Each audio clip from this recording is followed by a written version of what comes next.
N2N Telugu news.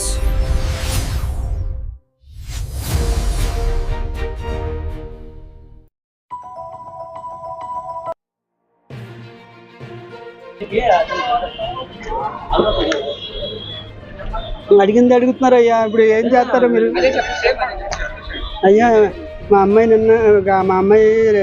ముగ్గురు పిల్లలు. ఈ అమ్మాయి రెండో పాప పంజాబ్ నేషనల్ బ్యాంక్లో సబార్డినేట్గా చేస్తుంది. అయితే ఇక అమ్మాయి పార్ట్ టైము. అది మధ్యాహ్నం నుంచి ఖాళీ కాబట్టి ఖాళీ ఉన్నప్పుడు ఈవెంట్లు ఉంటే మ్యారేజ్లు ఉంటే అయితే ఆ ఈవెంట్ వాళ్ళు పిలిస్తే వెళ్తుంది. అయితే అదేవిధంగా నిన్న ఆదివారం సెలవు కాబట్టి ఉదయం 10:30 టైంలో వెళ్ళింది. 10:30కి వెళ్ళింది. వెళ్తే ఇక ఫోన్ చేయలేదు. వాళ్ళ అక్క ఫోన్ చేసింది. సరే ఒక గంటన్నర తర్వాత రింగ్ అవుతుంది, ఎత్తలేదు. అయితే బిజీలో ఉంటుంది, ఈవెంట్ కదా, వెల్కమ్ చెప్తుంది కదా అందరికీ అనుకున్నాం. అయితే ఇక తర్వాత ఒక గంటపై మళ్ళీ గంట ఫోన్ చేసింది, ఎత్తకపోతే ఇప్పుడు స్విచ్ ఆగింది. మా బాబు ఇక స్విచ్ ఆగిందని చెప్పింది. అందరిలో మేము వెంటనే ఏడు స్విచ్ ఆగింది ఏంటంటే అది ఛార్జింగ్ అయిపోయి ఉంటుంది అని అనుకున్నాం. రాత్రి అయినా రావట్లేదు. రాత్రి అయినా రాకపోతే అన్ని చుట్టుపక్కల ఎదుగుతున్నాం, ఎక్కడైనా ఎదుగుతాము. ఇక అయితే ఈవెంట్లు ఇచ్చారేమో, రాత్రి అయిపోయిందని వెళ్ళకూడదని ఆడపిల్లల్ని ఉంచారనుకోండి. తెల్లవారేసరికి ఈ వార్త వచ్చింది. ఇలాగ సెల్లో మా పెద్దబాబు చూసింది 7 తర్వాత. ఆ తర్వాత ఒక గంట పోయి ఎస్ఐ గారికి ఫోన్ చేశారు. రండి మీ పాప శవం ఇలాగ ఉంది అని చెప్పేసరికి నాకు ఏం చేయాలో అర్థం కాలేదు.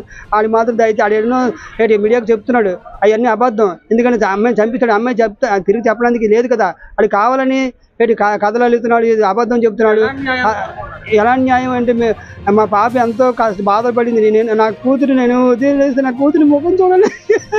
నేను ఆల్రెడీ కావాలి, నాకు పిల్లలు పుట్టాలి, వాళ్ళ భవిష్యత్తు ఉండాలి. ఆ పాప భవిష్యత్తు తీసాడు, జీవితం తీసాడు. ఇలాగే ఎంతమంది ఆడపిల్లల జీవితం తీసాడో ఇదే వదిలేస్తారు, మళ్ళీ అదే చేస్తారు.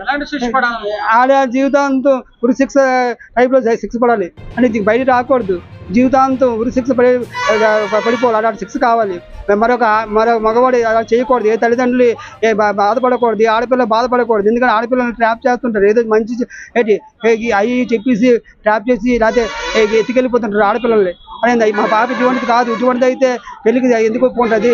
అవి ఎవడం అంటే నేను చెప్పాను, ఎవరైనా ఉన్నారంటే అది బాబు ఎన్నిసార్లు చెప్పాలి అవాస్తవం. ఎందుకంటే అమ్మాయి చంపిస్తాడు కదా, అమ్మాయిని అది తప్పించుకోవడానికి సేవ్ అవ్వడం కోసం ప్రతిదీ చెప్తారు. ఎవరు లాయర్ గారు లేదా ఆడు చెప్పిన ఆడికి ప్రతి ఒక్కడికి ఉంటాయి కదా, ఇలాంటి చర్యలు అన్నీ ఉంటాయి కదా. ప్రతి ఒక్కటి కాహాన్ని చెప్తే అబద్ధం తప్పించుకోవడానికి ఏవో చెప్తూ ఉంటారు అయ్యా.